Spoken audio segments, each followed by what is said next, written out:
ঊর্ধ্বতন কর্তৃপক্ষের কাছে আমি হাত জোর করে করতেছি, একবার হাত জোর করে। 5টা ডিপার্টমেন্টে এই দেশটাকে শক্তিশালী করতে হবে। কয়টা ভাই? 1 নম্বর শিক্ষা, 1 নম্বর প্রত্যেক মুসলমানকে কোরআন এবং সুন্নাহর শিক্ষায় শিক্ষিত করতে হবে। আমি অন্য ধর্ম নিয়ে কথা বলছি না, তাদের মতো দিন পালন করুন। লাকুম দিনুকুম ওয়ালিয়া দিন, লাকুম দিনুকুম ওয়ালিয়া দিন। তারা তাদের ধর্ম পালন করে করুক, আমাদের কোনো মাথা ব্যথা নাই। প্রত্যেক মুসলমানের বাচ্চাকে কোরআন সুন্নাহর শিক্ষায় শিক্ষিত করতে হবে এবং একই সাথে এই যুগকে চ্যালেঞ্জ করার জন্য যত সাবজেক্ট দরকার সব সাবজেক্ট আমাদেরকে শিখতে হবে ইনশাআল্লাহ। একমুখী শিক্ষা না, দ্বিমুখী শিক্ষার মেরুকরণ না, একদম দ্বিমুখী শিক্ষাকে একমুখী করে একটা কম্বাইন্ড এডুকেশন সিস্টেম চালু করতে হবে। যদি আপনারা না পারেন আমাকে দায়িত্ব দেন,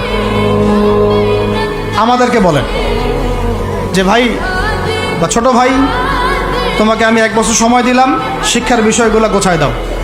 বিনা পারিশ্রমিকে ইনশাল্লাহ করে দেব, কোনো সমস্যা।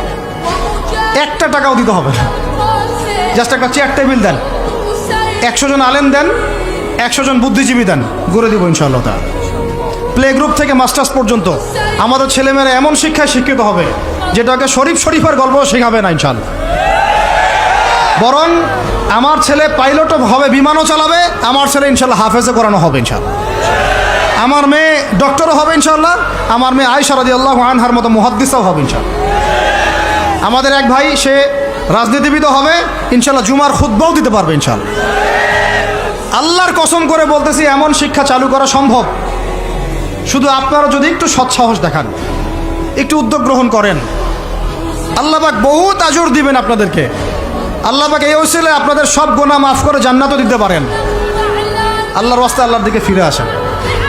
আমি আপনাদের সবচেয়ে শ্রেষ্ঠ বন্ধু, আমাকে শত্রু মনে করেন না।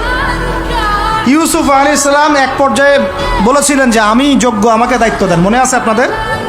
যখন সমাজে দুর্ভিক্ষের স্বপ্ন দেখলেন রাজা, রাজদরবারে গিয়ে তিনি বললেন যে দেখেন, আপনার স্বপ্নটা এমনি এমনি স্বপ্ন না, 7 বছর এখানে ফসল ফলবে, 7 বছর দুর্ভিক্ষ হবে।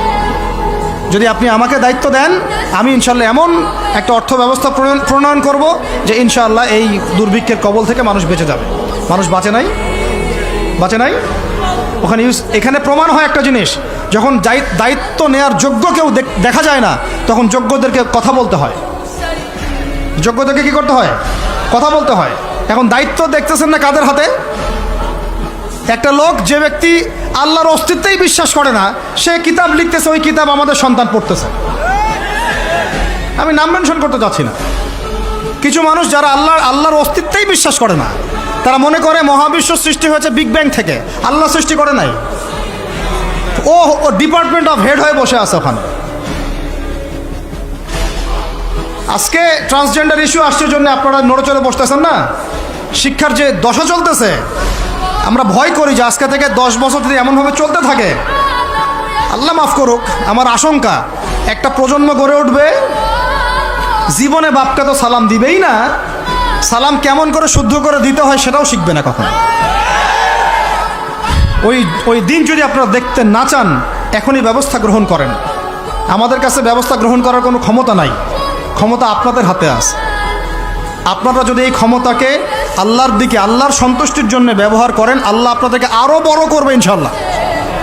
যদি আল্লাহর জন্য এটা আপনার আল্লাহর জন্য ব্যবহার না করেন, এগুলোকে প্রশ্রয় দিতে থাকেন, বিশ্বাস করেন ভাই, ফেরাউন টিকতে পারে নাই, নমরুদ টিকতে পারে নাই, আদ জাতি টিকতে পারে নাই, সামুদ টিকতে পারে নাই, নুহের কওম টিকতে পারে নাই, কমে লুত টিকতে পারে নাই, কমে মাদিয়ান টিকতে পারে নাই, আসহাবুল আইকা টিকতে পারে নাই, মুসার কম বানু ইসরাইল টিকতে পারে নাই। আমরা কোন ক্ষেত কি মূলা? আমরা কোত্থেকে আসলাম? আমরা এগুলো চালায় যাবার আল্লাহ পাক আমাদেরকে একদম জান্নাতুল ফেরদৌস দিবেন এমনটা মনে করছেন? হাদিস কত চমৎকার, কত সুন্দর হাদিস। লাউ ইয়াহদি আল্লাহু বিকা রাজুলান ওয়াহিদান খায়রুল লাকা মিন হুমুরিন নাম।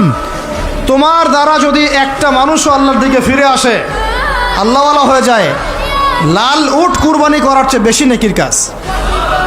তোমার একটা দাওয়াতে যদি মানুষ আল্লাহর দিনের দিকে ফিরে আসে, ওই আমলকারী সব নেকি তুমি পাবা। যদি একজন সৎ নেতা দাঁড়ায় যায় বলে যে আমরা প্রাইমারি লেভেলেই ক্লাস 1 থেকে 5 পর্যন্ত যে সময়টুকু এই সময়টুকুর মধ্যে আমাদের বাচ্চাদেরকে কোরআন তেলাওয়াত করা বাধ্যতামূলক করে দিলাম, সিলেবাসভুক্ত করে দিলাম। ওই নেতার উপর আল্লাহ রহম করবে ইনশাআল্লাহ। সেই নেতা কোথায়, কে আছে সেই সাহসী নেতা? আমি আপনাদেরকে বলি যারা রাজনীতি করেন, কারণ আমার সাথে আপনাদের কোনো শত্রুতা নাই, আর আমি আপনার শত্রুও না, বরং বন্ধু। আপনারা যারা রাজনীতি করেন, এমন একটা নেতা খালি বের করে দেন, এমন একটা নেতা হয়ে যান খালি ওমরের মতো। আল্লাহ পাক তৌফিক দান করেন আপনাদেরকে, যে আপনারা যদি কোরআন শিক্ষাটাকে বাধ্যতামূলক করে দেন, নবীর হাদিস শিক্ষাগুলোকে বাধ্যতামূলক করে দেন, সিরাত নবীর জীবনী চর্চাগুলোকে বাধ্যতামূলক করেন উচ্চ মাধ্যমিক লেভেলে, দেখবেন এই ছেলেপেলেগুলো আর ওই ইয়াবাখোর হবে না ইনশাআল্লাহ। এরা ওই টিকটক, ওই ফেসবুক আর পাবজি, ফ্রি ফায়ার নিয়ে পড়ে থাকবে না। এরা কিশোর গ্যাংয়ে যোগ দিবে না, এরা জেনা করবে না ইনশাআল্লাহ। এগুলো আপনি ঠেকাতে পারবেন না তো, জেনা ঠেকাতে পারবেন না এখন আপনি। এরা ফ্রি মিক্সিংয়ে চলে গেছে, সবার ফোনে ফোনে পর্ন দেখতেছে। ওরা বাচ্চাদেরকে ধরে ধরে রেপ করতেছে। এখন ছেলে মেয়ের আদমশুমারি যদি করতে পারেন, একটা কুমারিত্ব শুমারি করে দেখেন, 18 বছরের কম কত মেয়ের সতীত্ব নাই, 21 বছরের কম কত ছেলে সতীত্ব নাই, আপনি টেস্ট করে দেখতে পারবেন। এই হলো সমাজের অবস্থা।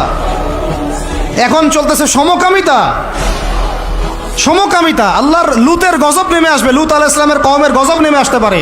আল্লাহ হেফাজত করেন আমাদেরকে। সমকামিতা বৈধ করে গিলিয়ে খাওয়ার জন্য ট্রান্সজেন্ডার চালু করতেছে এরা। ছেলে বাইর থেকে ছেলে, মনে মনে মেয়ে, মনটা চায় ছেলের সাথে যৌন সম্পর্ক করতে, নাউজুবিল্লাহ। অথচ বাইর থেকে একটা ছেলে। সমস্যাটা মানসিক না? 3 দিন টানা সকাল বিকাল কারেন্ট শর্ট দেন মাঠের মধ্যে, সব সমস্যা ঠিক হয়ে যাবে ইনশাআল্লাহ। 3 দিন, বাস 3 দিন থেরাপি দেন, ঠিক হয়ে যাবে। এগুলো প্রমোট করতেছে মিডিয়াতে বিভিন্ন নাটক দেখাচ্ছে, এগুলো দিয়ে ফেসবুকে এরকম ক্লিপ দেখানো হচ্ছে, মানুষ লিখতেছে, অধিকার চাচ্ছে। কোন যুগে আসলাম রে ভাই? আমরা কোন যুগে আসলাম? আল্লাহ রাব্বুল আলামিন আমাদের সবাইকে হেদায়েত দান করেন, অন্যায়ের প্রতিবাদ করার তৌফিক দান করেন।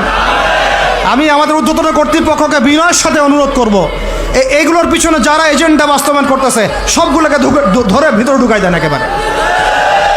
7 দিন রিমান্ডে রাখেন, ঠিক হয়ে যাবে ইনশাআল্লাহ। আপনারা খালি দাড়ি টুপি পাগড়ি জুব্বা দেখলেই সন্ত্রাসী মনে করেন? এরা তো স্পষ্ট সংস্কৃতির সন্ত্রাস, স্পষ্ট শিক্ষা সন্ত্রাস। আমাদের ছেলেপেলেদেরকে ছেলে জেনা করানোর দিকে নিয়ে যাচ্ছে এরা। কালকে যদি আপনার ছেলে একটা ছেলেকে বিয়ে করে, আপনি খুশি হবেন? আস্তাগফিরুল্লাহ, নাউজুবিল্লাহ। আল্লাহ পাক আমাদেরকে হেফাজত করেন, আল্লাহ পাক আমাদেরকে মাফ করেন। আপনার মেয়ে যদি কালকে একটা মেয়েকে বিয়ে করে নিয়ে আসে, আপনি সমাজে মুখ দেখাবেন কিভাবে? তো এগুলো এখন যদি না থামাই, তাহলে কখন থামাবেন? ওই যে বললাম, সুদ যখন চালু হয়েছিল আমরা সবাই কিন্তু প্রতিবাদ করি নাই। এখন সবাই সুদখোর হয়ে যাচ্ছে দিন দিন। আমরা যে অনেকে তাহাজ্জুদ পড়ি, করে কান্নাকাটি করি, আল্লাহ দোয়া কবুল করো, এইটা করো সেইটা করো। দেখেন দোয়ার বেশিরভাগই কবুল হয়। কেন হবে? অর্থনৈতিক জীবনে তো সুদ খাচ্ছি, আমি ঘুষ খাচ্ছি, দুর্নীতি করতেছি, হারাম খাচ্ছি, পণ্যে ভেজাল দিচ্ছি। আল্লাহ পাক আমাদের সবার রিজিককে হালাল করার তৌফিক দান করেন। অতএব আমি 5টা কথা বলছি, 5টা ডিপার্টমেন্টে এই জাতিটাকে শক্তিশালী করতে হবে। আল্লাহ পাক তৌফিক দান করেন। 1 নাম্বার শিক্ষা। 1 নাম্বার কি ভাই? এমন কোন শিক্ষা? শুধু একমুখী না, দ্বিমুখী শিক্ষার সমন্বয়। কোনটা? কোরআন সুন্নাহও থাকবে, আবার জেনারেল শিক্ষাও থাকবে। আল্লাহ পাক তৌফিক এনায়েত করেন, আমিন। 2 নাম্বার অর্থনীতি। 2 নাম্বার কি?